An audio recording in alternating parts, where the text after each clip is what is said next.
Nah, bismillahirrahmanirrahim. Alhamdulillah. Wassalatu wassalamu ala Rasulillah wa ala alihi wa sahbihi wa mawalah amma ba'du. Nah, ikhwati fillah rahimani wa rahimakumullah. Pada pertemuan kali ini kita akan melanjutkan kembali materi kita. Sekarang masuk pada pembahasan yang baru, bab yang baru, yaitu berkaitan dengan riba. Baik.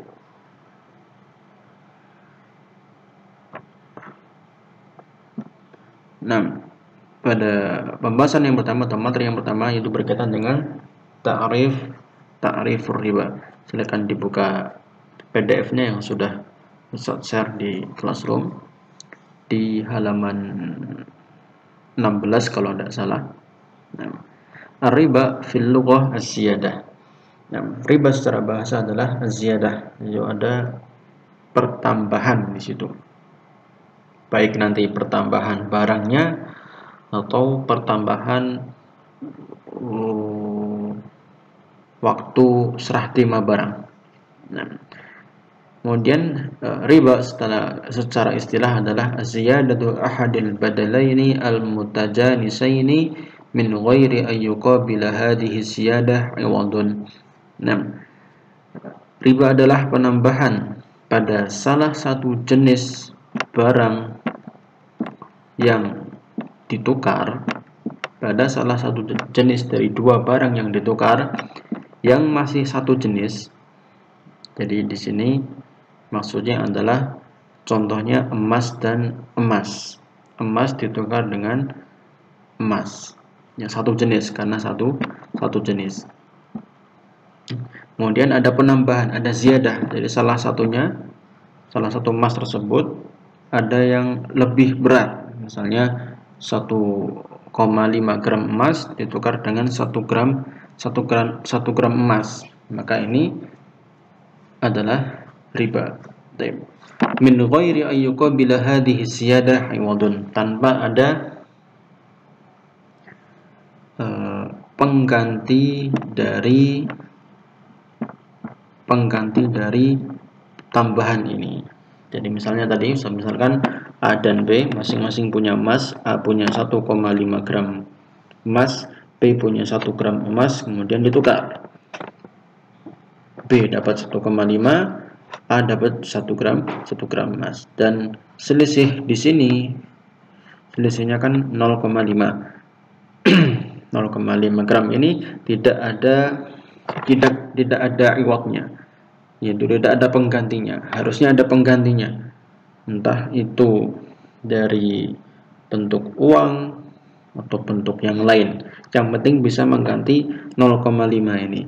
Karena kalau hanya ditukar 1 gram emas ditukar dengan 1,5, maka 0,5 ini yang dinamakan riba. Harus ada penggantinya. Pengganti untuk ditukar, entah itu uang atau yang lain. Kemudian jelas hukumnya adalah riba muharramun fi kitabillahi qalla jalla sya'nuhu wa halallahu al-bai'a wa harrama riba. Nah, wa qala azza wa jalla ya ayyuhalladzina amanu taqullaha wa daru ma baqiya minar riba in kuntum mu'minin. Nah, kemudian beralih sekarang kepada khuduratur riba, yaitu bahayanya perbuatan riba. Nah, ada beberapa hadis yang menjelaskan bahaya dari konsekuensi perbuatan riba. Yang pertama dari Jabir bin Abdullah radhiyallahu anhu, beliau mengatakan la'anan nabiyyu sallallahu alaihi wasallam akilar riba wa mukilahu wa katibahu wa syahidaihi wa qalahum sawa. Nabi sallallahu alaihi wasallam melaknat orang pemakan riba, wa mukilahu, dan orang yang diwakilkan untuk mengambil harta riba tersebut, wa katibahu, atau sebagai penulis, wa syahidaihi, atau sebagai saksinya transaksi riba tersebut, atau mungkin sebagai penjaga keamanan transaksi tersebut, tempat transaksi tersebut, sebagai misalnya sebagai penjaga kebersihan, office boy-nya di tempat transaksi tersebut. Maka kata Nabi, waqalahum sawa, kata Nabi mereka itu sama saja mendapat ancaman laknat dari Nabi dan juga Allah Subhanahu wa taala. Dan yang kedua, hadis yang kedua berkaitan dengan azab yang menimpa pemakan riba. Dari Samurah bin Jundub radhiyallahu anhu, Nabi sallallahu alaihi wasallam, Nabi sallallahu alaihi wasallam ra'a fi manamihi naharon min dammin fihi rajulun qa'imun.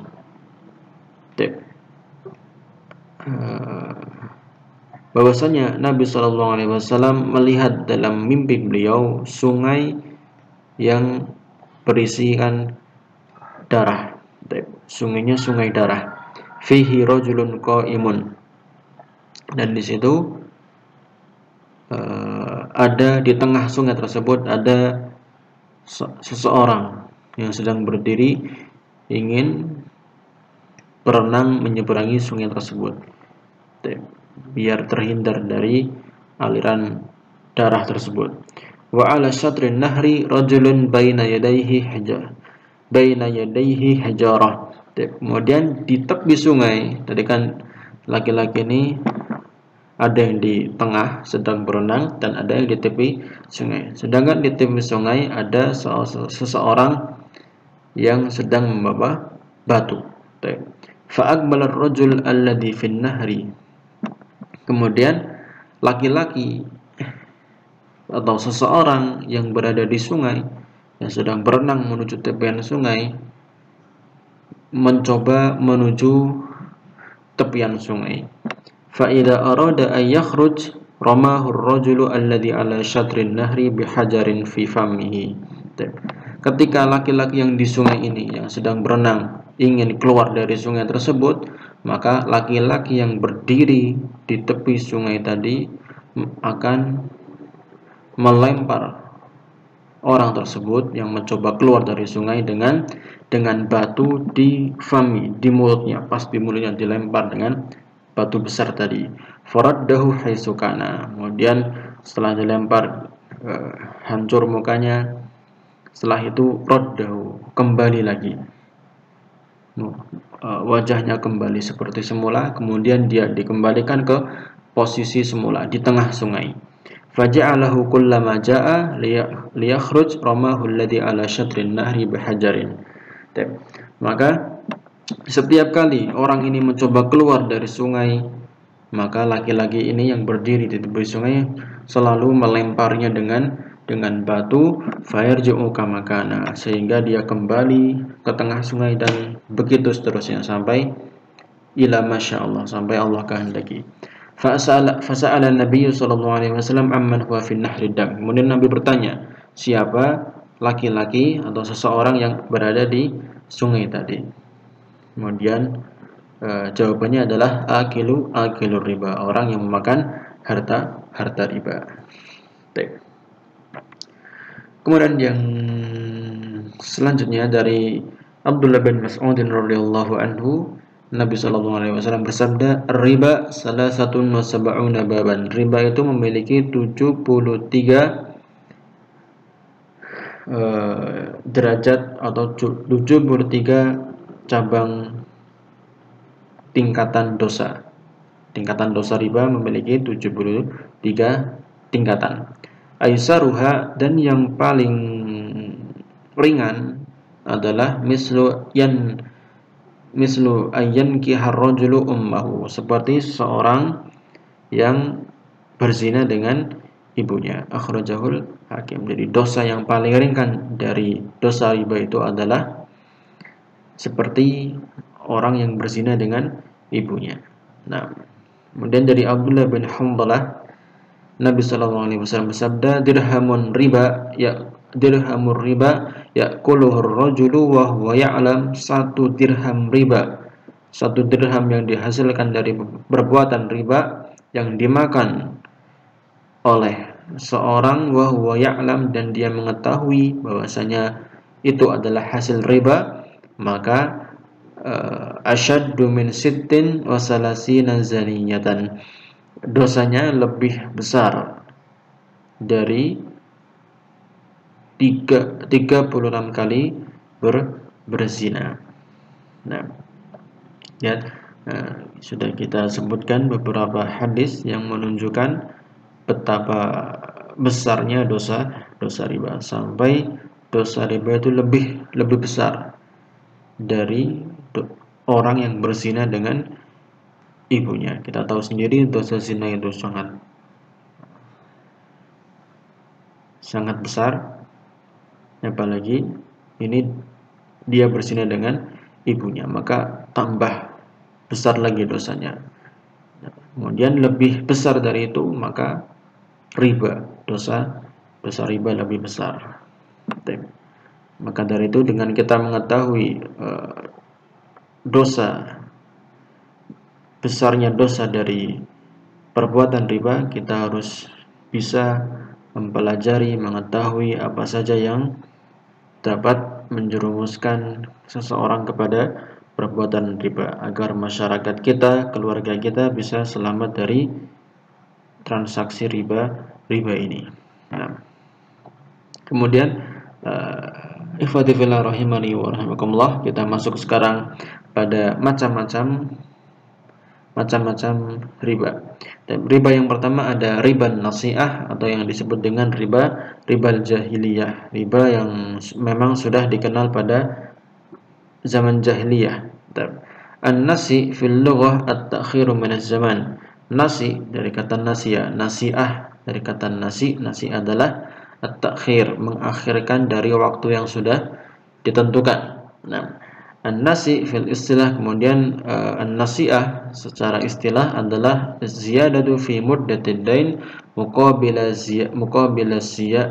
ziyadati fil mal. Tambahan pada jangka waktu pelunasan hutang, maka diganti dengan tambahan pada hutang tersebut.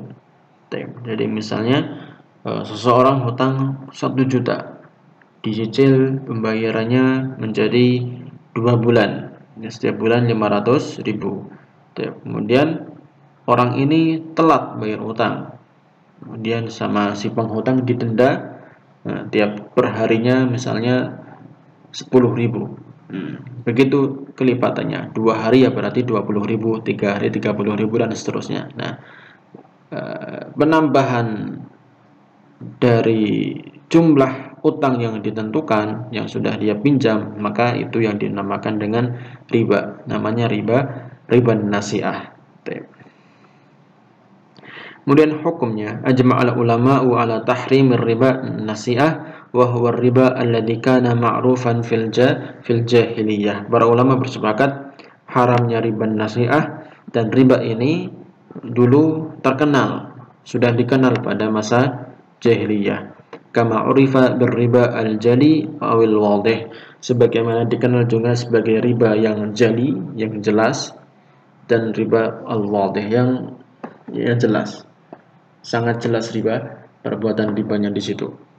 Allah Subhanahu wa taala berfirman, "Ya ayyuhalladzina amanu la ta'kulur riba adha'afan mudha'afah wattaqullaha la'allakum tuflihun." Wahai orang yang beriman, jangan kalian memakan riba adha'afan mudha'afah, yang berlipat-lipat. Ini maksudnya riba apa?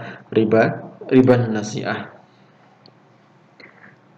Karena berlipat di situ.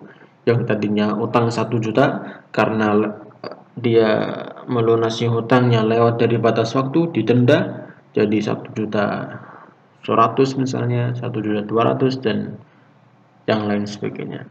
Begitu juga pada praktek di zaman sekarang, yang pinjaman pada zaman sekarang biasanya ditulis minjam, di situ ditulis minjam 5 juta misalnya, nanti dapatnya 4.900.000 sekian atau 4.800.000 sekian, padahal akadnya berapa? Akadnya pinjam 5 juta, tapi dikasihnya hanya 4.900.000. Nanti dikembalikannya berapa? Dikembalikannya tetap 5 juta. Ini riba, tidak boleh. Wa yakunu riban nasi'ah bi bai'il malir ribawi bi jinsihi aw bi ghairi jinsihi mutamasilan aw mutafadilan ma'a ta'khiril qabdi. Maka riban nasi'ah ini bentuknya adalah dengan bi bai'il mal ar-ribawi bi jinsihi, menjual, menukar barang harta ribawi dengan yang satu jenis, atau bi ghairi jinsihi, atau dengan yang beda jenis, mutamasilan, baik itu satu takaran sama takarannya, atau mutafadilan, atau beda takarannya, ma'a ta'khiril qabdi, dengan penangguhan waktu. Jadi contohnya misaluhu ayyabi'a syakhsun al-fasa'in minal qamhi. Seorang menjual 1000 sok gandum dengan apa? Dengan bi alfi wa mi'ati sok minal qamhi limuddati sanatin, dengan 1200 sok gandum selama satu tahun. Jadi dia tukar, kasih sekarang 1000 sok, nanti tahun depan kasih ke saya 1200 sok gandum. Nah, seperti ini disebut dengan riba nasi'ah. Kenapa? Karena ada penunggahan waktu di sini. Selama berapa tadi? Selama satu tahun. Tidak kontan pada majelis akad tersebut, tidak satu majelis. Au yabi'u kilo syair bikuli burrin wala yataqabadon. Nah, atau menjual 1 kilo gandum dengan 1 kilo beras yang tidak yataqabadon, yang tidak langsung kontan tapi utang. Jadi 1 kilo saya serahkan sekarang, nanti misalnya A dan B, A menyerahkan 1 kilo gandum kepada si B, nanti B menyerahkan 1 kilo berasnya besok atau lusa atau seminggunya lagi. Nah, walaupun sama-sama 1 kilo, tapi itu tidak boleh karena itu masuk ke dalam perbuatan riba. Nanti kita bahas lebih detail pada pertemuan berikutnya. Wallahu ta'ala alam. Sallallahu ala nabiyina Muhammadin wa ala alihi wa sahbihi wasallam.